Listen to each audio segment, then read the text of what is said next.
Welcome to chapters 6 and 7 for our lectures today. We're going to be talking about volcanoes, igneous rock formations, and how mountains form in different ways.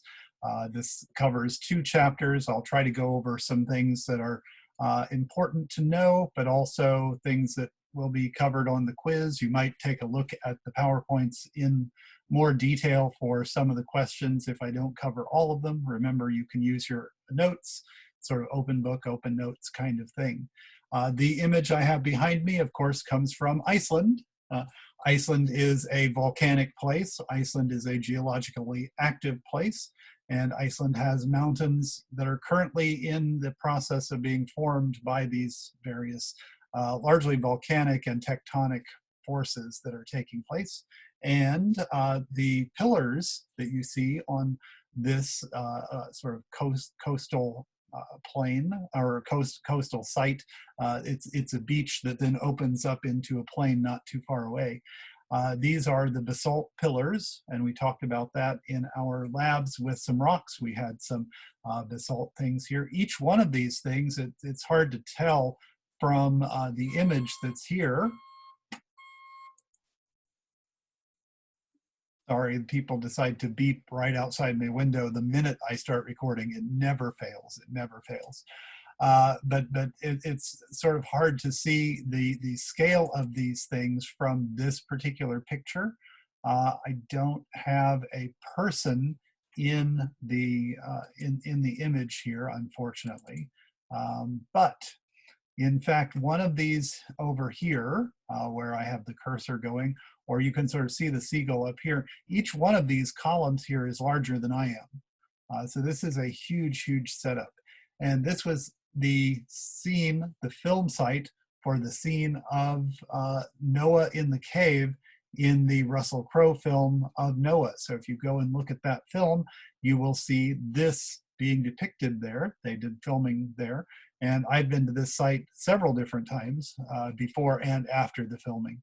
There's now what's called the Black Sand Cafe just around the corner from this, because tourism had really blown up in Iceland. Unfortunately, when that happens, too many things like cafes and other stuff show up to sort of lessen the pristine beauty of the area. But it still is a quite remarkable place. It's right on the coast, and we have volcanic outcroppings that are taking place around there as well.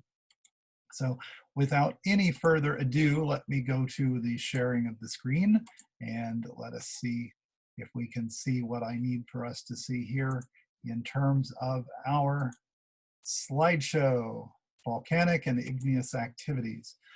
We've had some eruptions here in the United States. Mount St. Helens is the largest one, and not only the largest one recently, but the largest one in the history, when we say historic period of North America. That's really the last 400, 500 years. There have been larger ones much, much, much earlier, but in the time that people have been living here and recording information, 1980, that's it. We also have one that is sort of ongoing in the big island of Hawaii, and it tends to flow in non-explosive ways. It's been going on almost as long as the Mount St. Helens one is old, but it sort of continues to go. It continues to sort of percolate and bubble. So it's not as destructive in terms of claiming life, because you can actually run away from this one. Mount St. Helens was a fairly deadly one. And if you look here at Mount St. Helens before and after, you can sort of see how much of the mountaintop was blown off, and we get this big crater. It almost looks like it's an impact crater from an asteroid, but you can have craters from volcanic activity too. And notice that Spirit Lake is sort of almost filled in with ash and burnt trees. And what happened to all the trees? Well, they're gone. What happened to all the snow on the top of the peak here? Well, it's all gone. A lot of this stuff has since recovered in terms of sort of regeneration.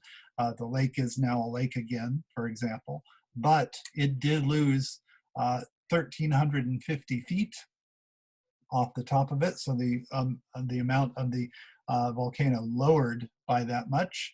And that stuff essentially blew out over hundreds of square miles. And it was filtering in the atmosphere all around the world.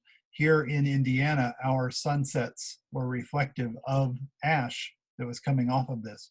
Right now, our sunsets, if you're watching this in 2020, in the fall of 2020, our sunsets are being deepened and reddened by the ash from the fires in California, Oregon, and Washington.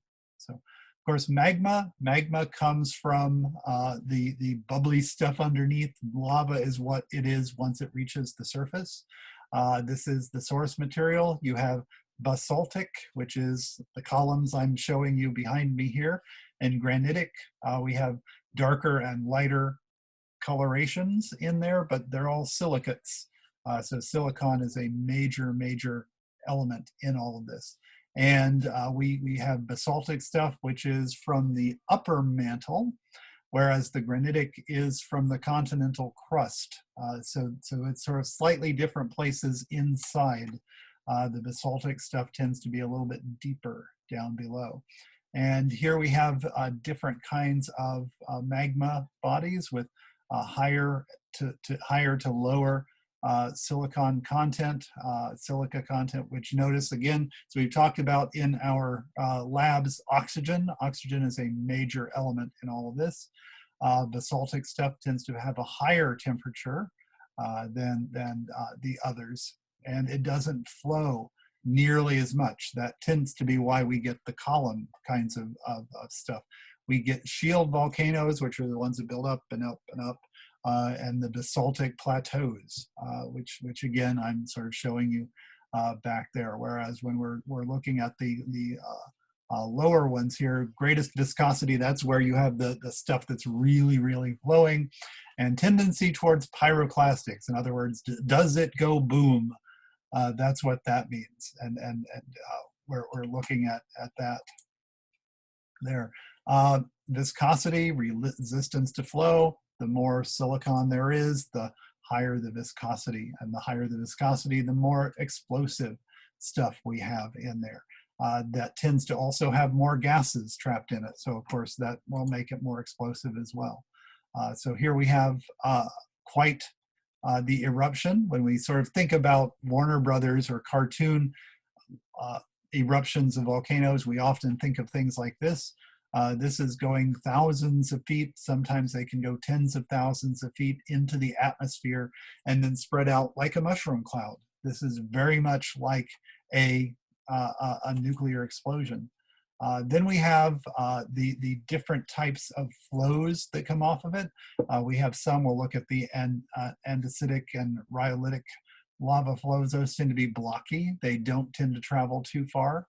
The basaltic ones are a little more going places in terms of, especially on the ocean floor. We get pillow lava that's down there. And then we have Pahoahoa lava. And then of course that sounds very much like a Hawaiian word.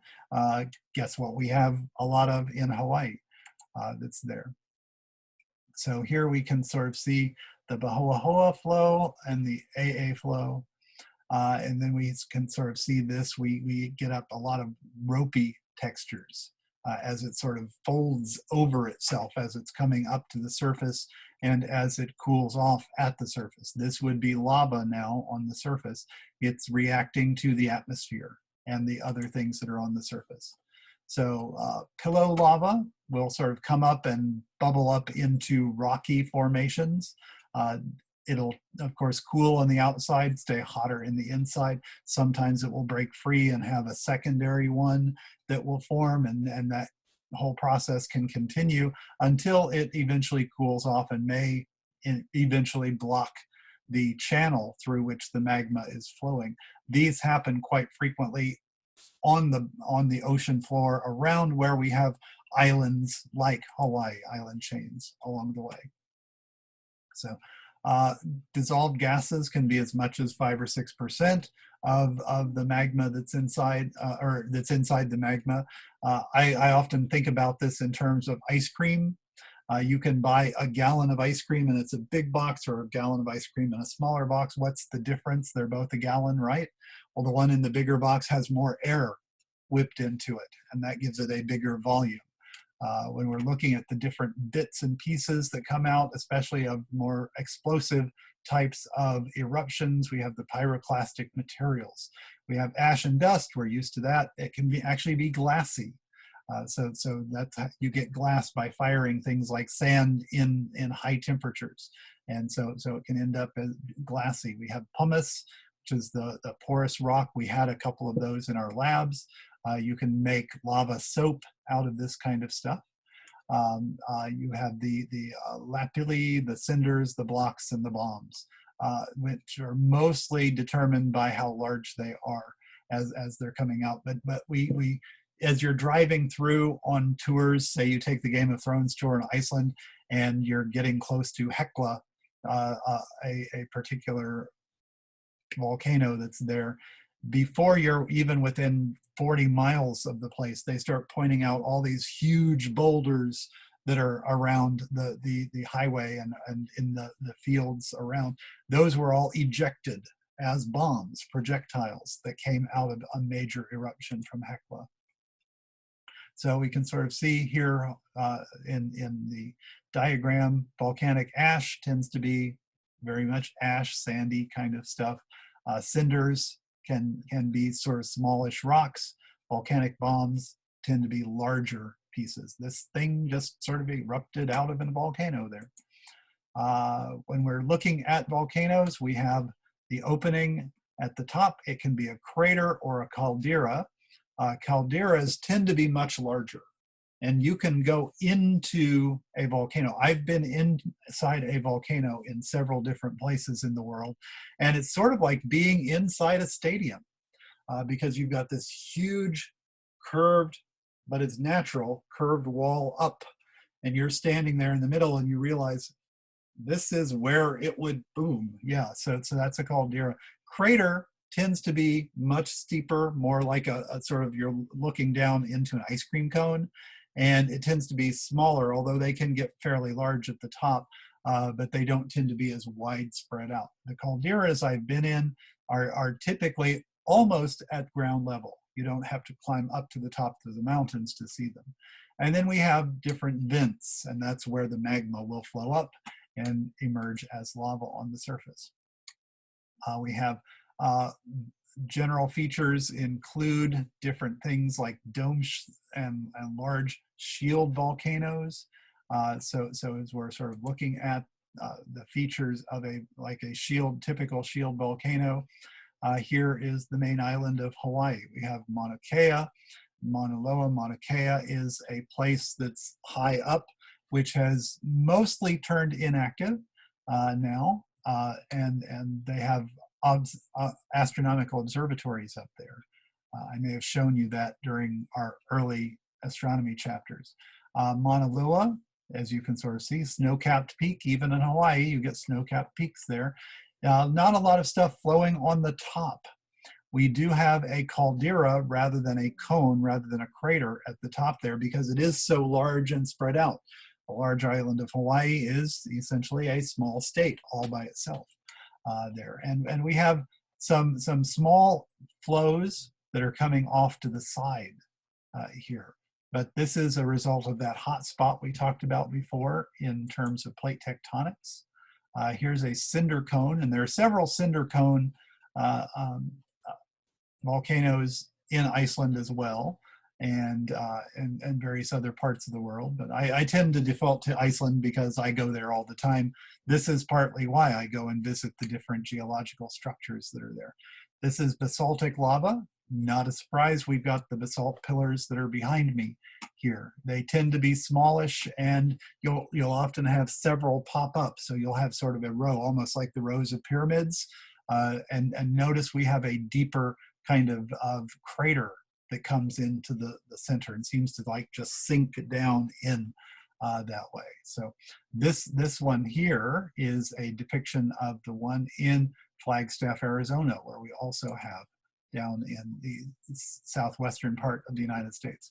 Composite volcanoes, tend to be pretty large, have violent eruptions. Mount St. Helens is one such. Mount Fuji is another, Fujiyama.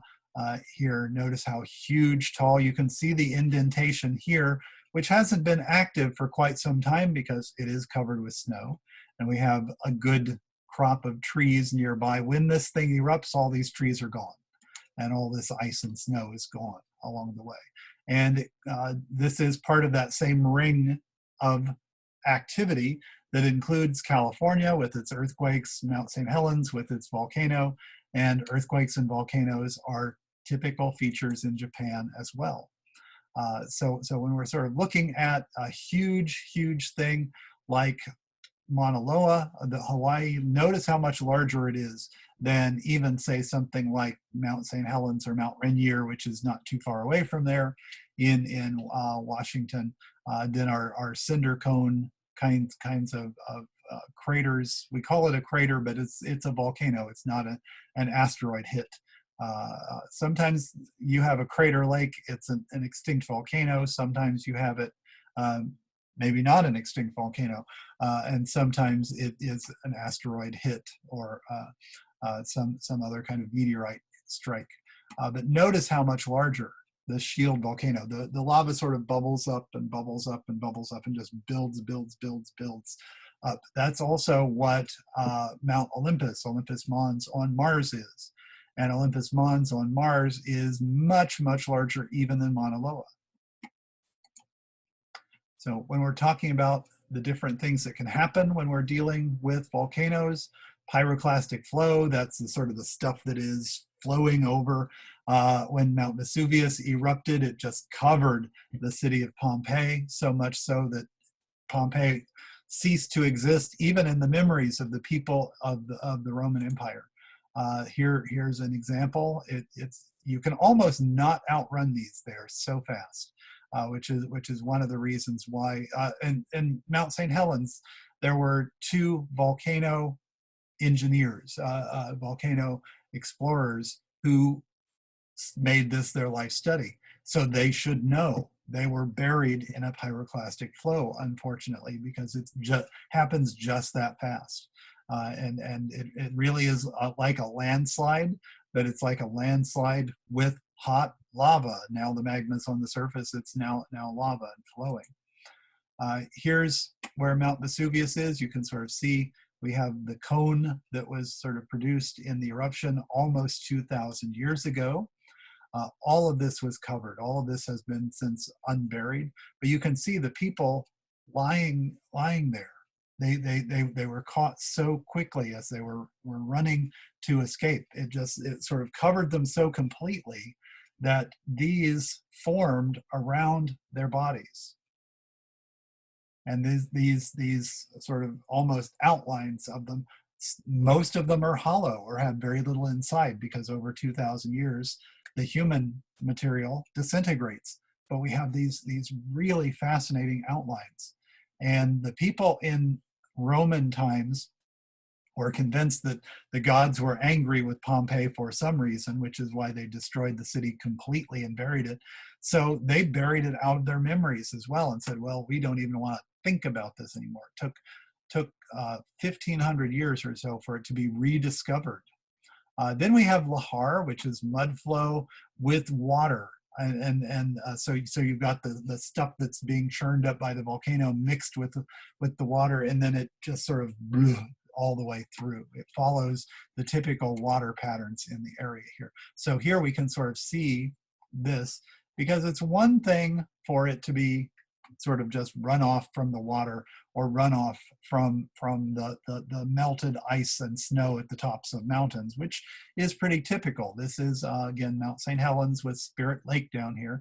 But when it mixes with the muddy debris and detritus, remember we talked about the word detritus in our rock bits there, notice it creates such a flood of mud.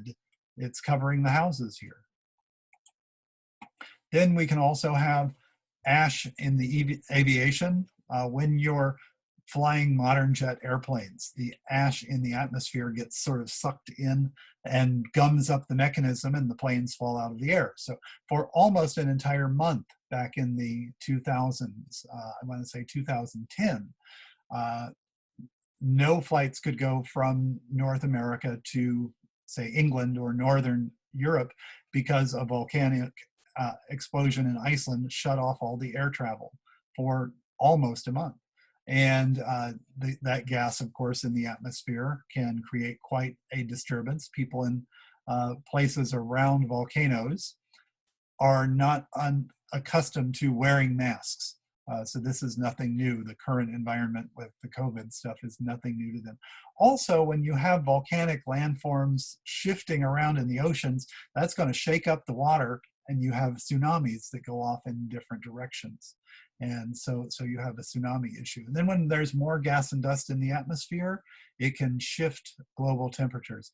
Mostly volcanic ash in the atmosphere will cause a cooling effect on the planet. So here we can see a couple of different things being depicted, including the lava flow, which is sort of coming onto the road here. But of course, it's super hot, so anything that is flammable as it gets close to you, you don't even have to get the lava onto the building before the building catches fire just from the heat that's there. And then we can see all of the ash that's just dumped on top of things. In Eyjafjallajökull, the eruption in 2000, I think it was 2010, it dumped several feet of ash on top of farms and buildings in the area. Then we have calderas, which tend to be more gentle, but they tend to be also the sort of the leftover when a lot of things have stopped happening in volcanoes. So we have like the collapse of an empty magma chamber. The stuff is already gone, it's drained away, or the collapse of the top of a shield volcano. So because other things underneath are draining off, and it sort of collapses, a kind of karst activity. We've talked about karst topography before. Also, when we have a lot of stuff that's just blown off in that kind of shape or form. But they tend to be, 1K, if you've ever run a 10K race, 1K is about 0.6 of a mile. So we're talking pretty big here. So here we have different ways in which this could form. Typical, what we might consider to be either a shield volcano or maybe even a stratovolcano that's happening here. But as the magma chamber retreats and things begin to collapse in, we end up with a huge caldera. Sometimes we have a lake, and then we have Crater Lake here. And again, that crater is a volcanic crater, not an asteroid crater. So other landforms include volcanic necks. We can have some different things that are left over from the vents that are there, or also the basaltic lava extrusions. We see that in different places as well. So here we have a volcanic neck. Most of the volcano around this area has eroded away in one way or another. So we're talking 1/3 of a mile high here to get up to this, but this was the inside of the area where the magma would flow up to the top. So it's sort of exposing the innards here. Then we have various intrusion areas where magma is sort of pushed into areas through the crust, and we have dikes and sills that are formed in different ways as it flows into fracture areas. Then we also have laccoliths and batholiths. That sounds like one of those Star Trek, yes, the batholith contest that Worf always did. No, that's batlith, I think. Yes. And then we have various other bits and pieces in terms of how these things can form. So here we have a laccolith, here we have a fissure that's forming. Here we have a batholith, which shows a lot of different areas that we're pushing up in different ways. And this portion of the Sierra Nevadas, for example, is an example of that. These are all areas that have been pushed up from underneath, but they're pushed up as the magma has solidified. Not all of it stays molten along the way. So our crust is mostly solid, not molten rock, fortunately for us, because that's where we live. But getting beyond that, below the crust into the mantle, we get more and more magma, and we get more and more hot temperatures along the way.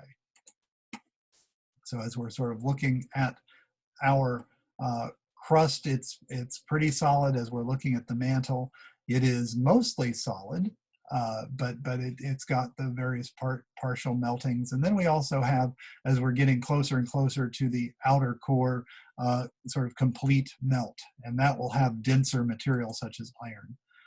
So this stuff is global. It's all over the world, but it's not it's not just random. It really shows up most frequently wherever the plates are either converging, you've got one going under the other, or diverging, or as they're passing each other along. So we talked about that during the tectonic areas along the way. But then we also have our hot spots. We've talked about that with regards to Hawaii and Iceland. I talk way too much about Iceland. I know. But you know, it's just a fascinating place to me, and I still haven't figured out how to deduct all of my travels there, because I'm going to see volcanoes, and then I talk to you about it. But maybe someday I will. And then of course we have other areas like Yellowstone Park. This is where Old Faithful is, and this is another kind of area of hot. So we have our volcanic areas. Here's Hawaii. We have our volcanic areas. Here's the coast of the west coast where the Pacific is. That can actually take place pretty much anywhere along here. Notice all the mountains over here. Then we have our sort of Rift Valley in Africa. We have our Mid-Atlantic Ridge that's coming up here again towards, where is it again? Oh yeah, Iceland, that's up there. So number 7, chapter 7. I know I'm going through this rather quickly, but I trust that you're going to sort of pick up on things because we've talked about things before. When we're talking about the crust and changes, we call it deformation. This is anytime the shape or position of rocks and such shift because of stress, not because of heating, that will be metamorphic, or because of the lava and magma flows, that will be igneous kind of thing. But this is going to be stress related. Some things take to stress better than others. Some people take to stress better than others along the way. And here we can sort of see, we talked about this with regards to sediment. We have different kinds of stresses. We have a kind of a cut that's going through here. We have some folds. We have synclines and anticlines depending upon which direction things are going. We have compressional stress, which squeezes. We have tensional press that pulls things apart. And we have shearing stress, which will sort of move back and forth in other maybe, I mean, we can even sort of call it more of a twisty kind of direction. So we have compressional, we have tension, which is stretching, and we have shearing stress.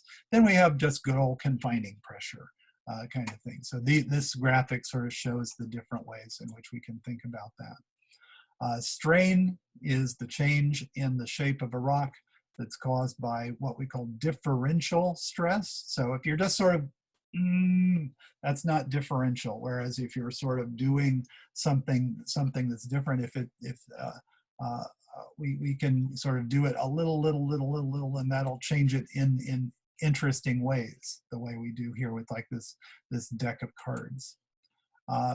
Elastic deformation, things will sort of bounce back to where they were if you take the pressure away. But at a certain point, it's sort of too much. If you've ever played with slinkies, you can sort of bend and twist them to a certain point and they'll always bounce back. But if you bend them too much or stretch them too much, then you broke the slinky. That same kind of thing happens in terms of our dealing with rocks. Temperature, even though we're not talking about metamorphic rocks here necessarily, we are talking about temperature. Higher temperature allows for things to sort of move a little bit more. Cooler things cause things to be more fractious or brittle. Confining pressures will squeeze things, making them harder to break. So igneous rocks that are crystallized tend to be more brittle. Sedimentary and metamorphic rocks will tend to be more malleable, more ductile. And of course, time. Time is the element here in terms of what can make the difference. If something's under pressure for 1 million years or 10 million years or 100 million years, it makes a difference. So different kinds of rocks, depending upon whether they're shallow or deep, can exhibit different kinds of patterns based on stretching, shearing, folding, rather than simple kind of break, kind of breakage where we'll have a fault line. That's what we would call the breakage that's there. So the wave-like undulations are folds, anticlines are upfolded, synclines are downfolded. So that's really what we're differentiating there. And sometimes we can have them sort of fold over on each other. So we also will sometimes have symmetrical and asymmetrical ones, depending upon, again, the types of folds that you have and whether they've been twisted in other ways. Some areas are pretty active here. Here we have a symmetrical fold with the anticline. Here we have an asymmetrical fold where it's sort of edging in one direction, which is more like this up here. And then we have an overturn fold, which is where things have been pushed back because things at the top and things at the bottom are moving in different directions. Then we can have domes and basins. Of course, that needs no real explanation as to what we're talking about there, domes versus the basins. Basins will have youngest rocks in the center. Domes will have the oldest rocks in the center. So if we're sort of looking at an upwarping, we're going to have the oldest things sort of at the top as things sort of filter down from the top there. Whereas if we're producing a basin, the youngest stuff is going to be in the center, whereas the older stuff is going to be at the top, depending upon what is happening underneath as to whether we produce a dome or a basin. And then we have monoclines, and a monocline is like this. We have a shift, a fault in the sort of bedrock, the basement rock down here, which has shifted stuff up on one side, and then things begin to move and slide. And at the top, we will end up with a greater chance of landslides, either fast or slow. And then we have, of course, faults. Faults are the fractures. Joints are fractures in rocks. Faults are where the movement has taken place. And sudden movement along fault lines are what cause earthquakes. And that's why we know where the San Andreas Fault and other kinds of things are. Oh, come back. So here we can sort of see the fault line. This is going down, this is going up here. And we can see this used to connect to this, and this used to connect to this. So this sort of muddy layer here in particular sort of shows us where they used to line up quite frequently. And we call this a slip area. This is slippage. Dip slip is when it goes parallel to the inclination of vertical displacement. It can produce what's called a scarp. So we might have something sort of slide down here. So we'll have something high and something low. We find those on a lot of other planets too, which gives us an indication of how their geological processes have formed here.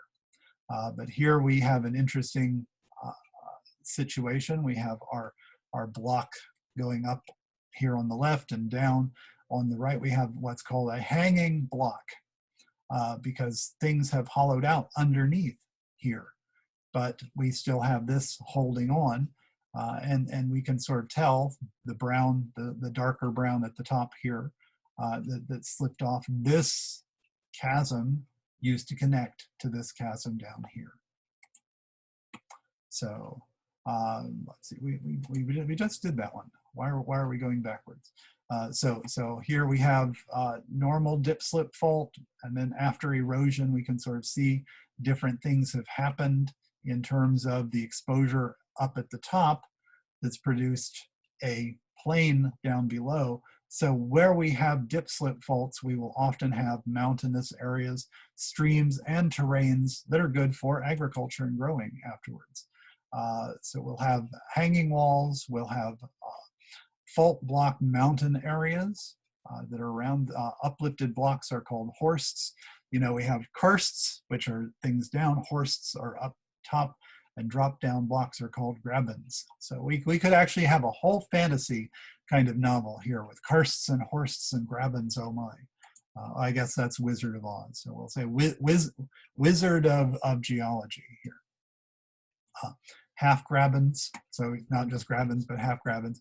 These will be the tilted fault blocks along the way. So here we have a half graben, we have a full graben here. So that sounds like a card game in Harry Potter, where you'll have a half graben or a full graben in your hand here. But these are the fault block mountains as things are beginning to flow due to what's called a detachment fault here. Things are beginning to flow off.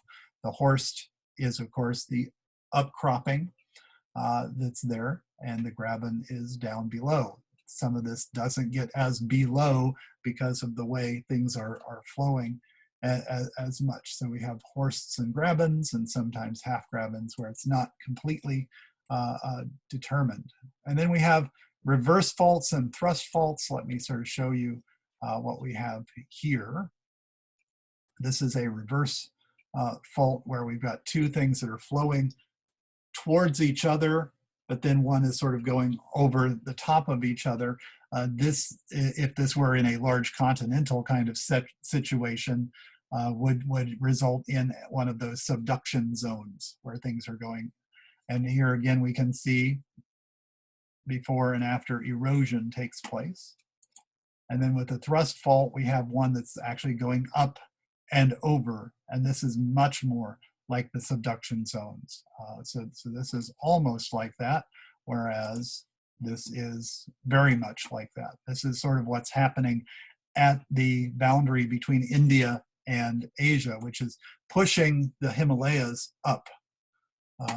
So we have strike slip faults where things are sort of moving, and we have our largest ones that can create what we call transform faults, and that helps to accommodate our plate tectonic motions. And the most famous San Andreas Fault, because of Hollywood and earthquake movies, is sort of what we have as the primary example there.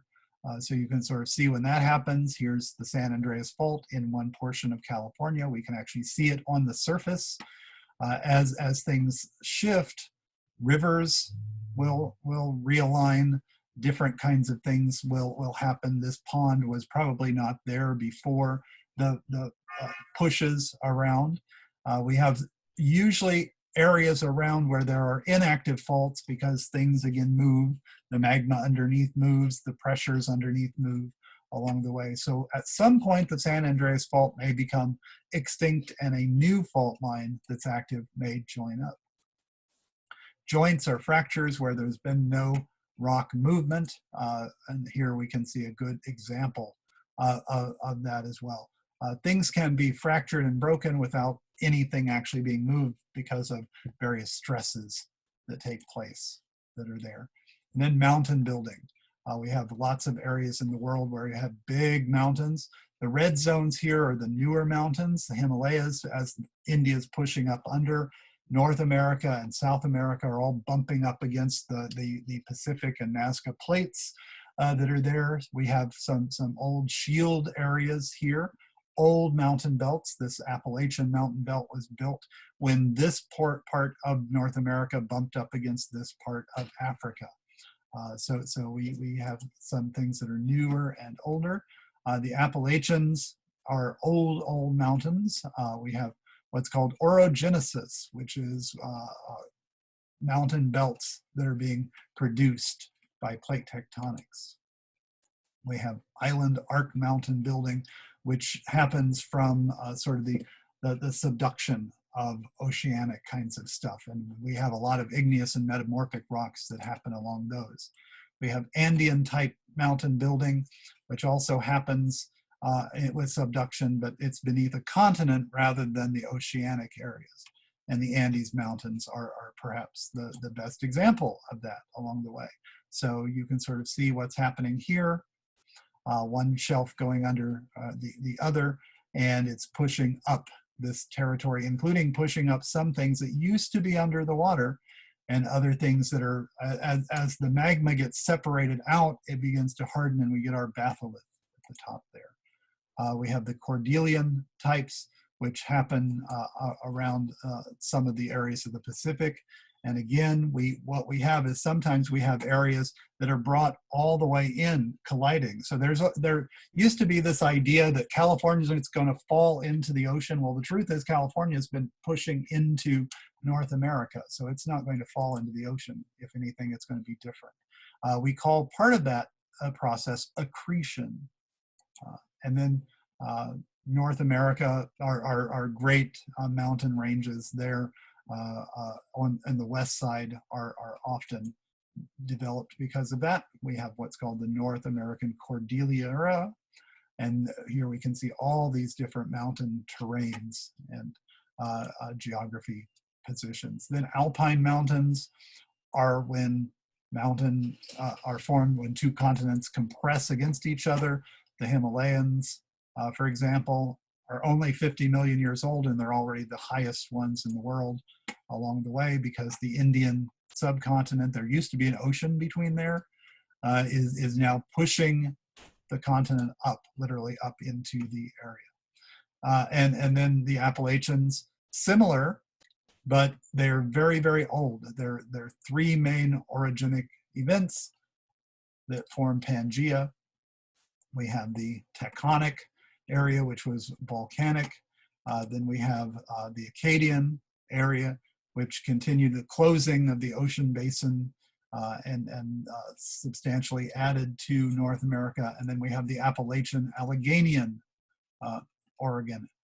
And that is the most recent one, as Africa collided with North America, but then we separated back out again. So Pangea began rifting 180 million years ago. So we're still well before Jurassic Park times, like 65 million years ago. And we can sort of see the Appalachian Mountains sort of forming here, up here. The ocean basin closes, things bump into each other, but then they begin to separate back out. The Appalachians have been really eroding ever since.